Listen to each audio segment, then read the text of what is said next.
Hey everybody, it's your man Tony, and I am here to help you conquer your kitchen. Today, I'm going to blow your mind. Today I'm going to do something that most of us have done, or tried, or at least tasted, I hope. Today we're talking about French toast, but we're going up a notch. We're going up a notch. This is not your normal open up a package of bread, dip it in some egg and milk and fry it in. You know, you end up with this thin, limp thing and you throw it on a plate, smother it in syrup. Hey, I've had it, I've done it in a pinch, 2 o'clock in the morning. If I'm hungry, hey, guess what I do? Sometimes I get up and I throw a couple of pieces of bread of French toast in, and I, do that. And that's okay. That's perfectly okay. But today we are going to take it up a notch. And we're going to hook up the blueberry French toast. And I'm kind of partial to berry in anything. You got berry in something, I'm game. You know what I mean? So, okay, let's just run over the ingredients real quick. And then we're going to get this thing going. Okay, I have basically, obviously, you got a couple of eggs. Okay, I'm using 2 eggs, large eggs. I got some brown sugar, some cinnamon, some vanilla extract. Over here we have some butter and some vegetable oil for the frying. And of course, the star of the show is the bread. Now, here's the thing about the bread, okay? I actually had this out. You can hear it. That's been out. I left it out overnight, okay? Because you want that crustiness. You almost want that day-old stale bread type of thing going on. Because the drier this is, the less gummy or soggy it'll get when you introduce it to the custard. Okay, so you don't want things falling all apart on you. And some of you probably experienced that where you take the bread and you put it in, then you go to lift it up and one piece is over here and one piece is over here, and you just say forget it, scrap the whole thing and be done with it. Okay, so we're going to try to avoid that.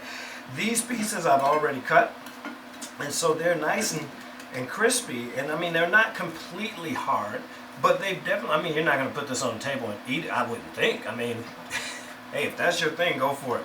But generally speaking, you want that bread to be about at least 8 hours. Leave it out like 8 hours. This came off of this loaf. It's just a regular old French loaf. I got it at the grocery store. I think it was like $1. Okay. Generally, you want to use like a brioche, something like that.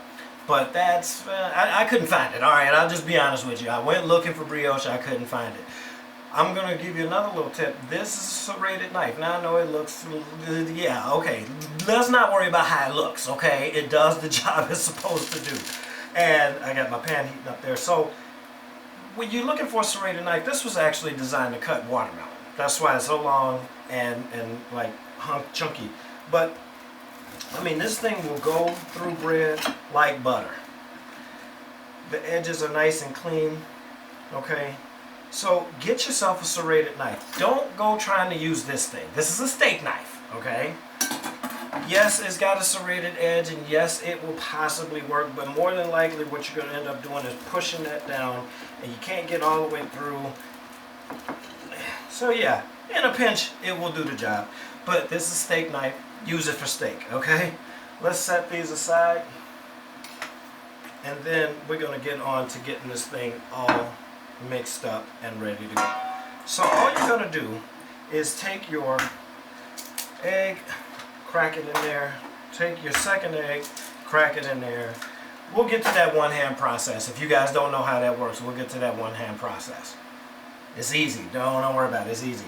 Okay, take your vanilla, throw it in. Take your brown sugar and your cinnamon, throw it in. And now you got your milk, put that in, and then just go to whipping. Just go to whipping. Now that brown sugar, I had it out for a little bit, so it's a little hard.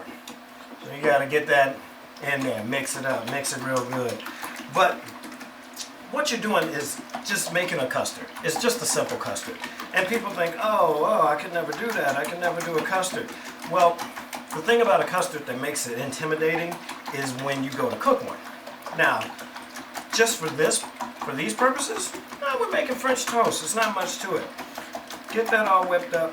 If we go to cook it, then you're cooking it over a double boiler, and You got to watch the temperature. You got to keep stirring it constantly. Trust me, we will get to those recipes later on in other episodes. But right now, I'm trying to keep it as simple as possible for you guys. Now, we got some butter and oil in there, and we're going to let that go until it's melted. I don't mind the brown butter for French toast. That's why I let my pan get as hot as it did. Okay, because that brownness is going to give it a little bit of a more nutty flavor. All right, so we're going to just let that sit. I turned it down a little bit, but you want it on a low heat, low medium basically. And then just get your bread in there. Get your bread in and let it start to soak in. And I don't have room for all three of them, all four of them. Maybe I should have used the bigger pole, but that's okay. That's okay. We can work around that. We can work around that. While that's soaking, let's get this out of the way. Clean that paint off because we're going to need that later. Let me talk to you about the compote. The blueberry. I told you this is a blueberry French toast. The compote, all this is some blueberries, a little bit of water, a little bit of sugar. I put it in a saucepan. Let it cook for about 7 to 10 minutes. Just let it on a low simmer. And let all of that cook down. Then you take a standard potato masher and mash it up. Okay, that's all you got to do, and you'll have a blueberry compote. That works with pretty much any fruit: strawberry, blueberry, raspberry. And see how it's setting up? That's exactly how I want it. Okay, it's almost like a jam consistency, and when that goes to go on the French toast, oh my goodness, we will be, well, I will be in heaven. You'll be in heaven if you make it. So we're going to set that aside. Now we want to get this bread flipped over because it's been soaking on that side long enough. And then we're going to let it soak on the other side just a little bit. Okay, get that all down in there as best you can. I mean, you may have to come in and take some pieces out and then let other pieces go. Now see, that's what I was talking about. Look, that happened. So see, it even happens to me. Now we're going to have 3 pieces instead of 4. This particular piece was too thin. So that's why it's falling apart on me. So when you cut your bread, make sure that it's on the thick side, okay? So we just get rid of that. Now our bread is soaked enough. Now that's what I'm looking for in the butter. You can do it on a much not as hot of a heat source, and your butter won't brown like that. But that's kind of the look I'm going for because that's the taste that I like. So this is ready to go. So we'll just take these, just sit them in there.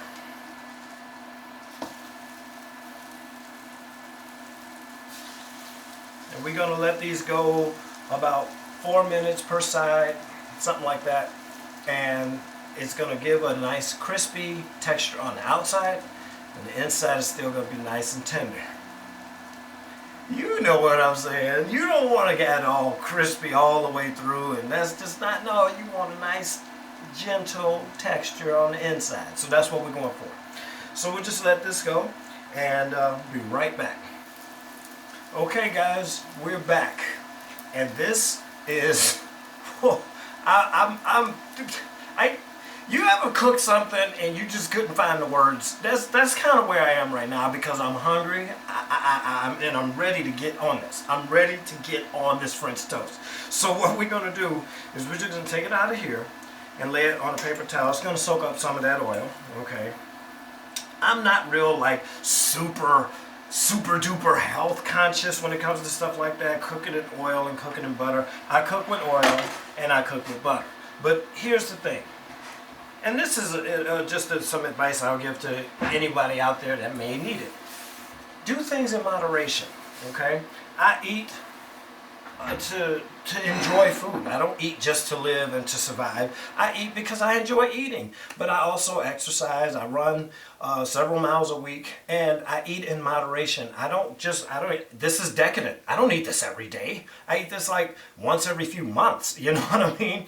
But don't deprive yourself of what you enjoy because it may have a couple of more ounces of butter or oil or whatever. Just modify it to your taste But okay, enough of that. Enough of that. I'm off my soapbox. Let's get to the real deal, okay? Now, all you're gonna do is take these and you. It's even got that. You hear that crust on there? That's, oh man. Now I didn't tell you guys what was sitting right in front of me. Fresh whipped cream. I don't play. I don't play. This is fresh whipped cream. Before this came on the camera, it was just whipping cream. Now it's whipped cream. You don't believe me? I'm telling you, I did this fresh, and I almost lost that. That would have been bad. But now you can just spoon that on there, or I'll give you a quick tip. All right, but right now, let's just get some of this compote on here. Oh my goodness. Oh my Lord. It's going down. It is going to go down. Now, if you want to get fancy, all right, let's get fancy. Put some on the plate, take the spoon, whoop, just like that, all right? Put some on this side, put the spoon down, whoop, just like that. You can get fancy. You can make it look like it just came from a restaurant and all that kind of stuff. If you want, you can hit this with some powdered sugar. I am going to show you how to bring this thing home. Like I said, you could take this and just, oh, let me grab a spatula. You could take this and just spoon it on, right? Okay. Or you can go to the dollar store. Get yourself a piping bag kit at the dollar store. Guaranteed. Got it at the dollar store. It's going to come with a bunch of little tips. This is it's a frilly tip or something. I don't even know what they call it. It doesn't matter what they call it. Put it in the bag. All right? Move it down to one of the corners. Just like this. That's all you're doing is you're getting that in the corner of the bag. All right? I got cinnamon on my fingers. All right. Take that, snip off the tip. Push that in. You've just made yourself the world's cheapest piping bag. Well, maybe not the world's cheapest, because the world's cheapest is one that you don't have to keep throwing away over and over. You can just use it. But take some whipped cream, throw it in the bag, okay? And I'm going to show you guys in another episode on how to make whipped cream. All right, take this, twist it down, whatever you want in the corner. Let's do it right in the middle. Blow up, you got yourself, I want another dollop right down here. Guys, I mean, come on. This is easy stuff. This is not rocket science. This is love. This is love. Let's dive in. Let's dive in. See what we got here.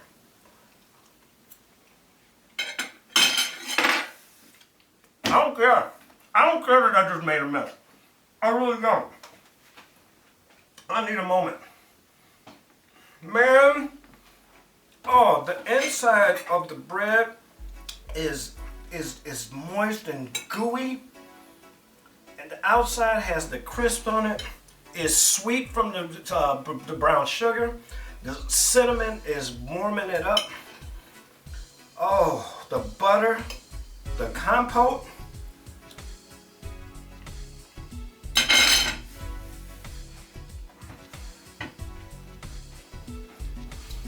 Guys, make this, okay? I'm telling you, make this. If you have any questions, put them in the comments. Yes, make this.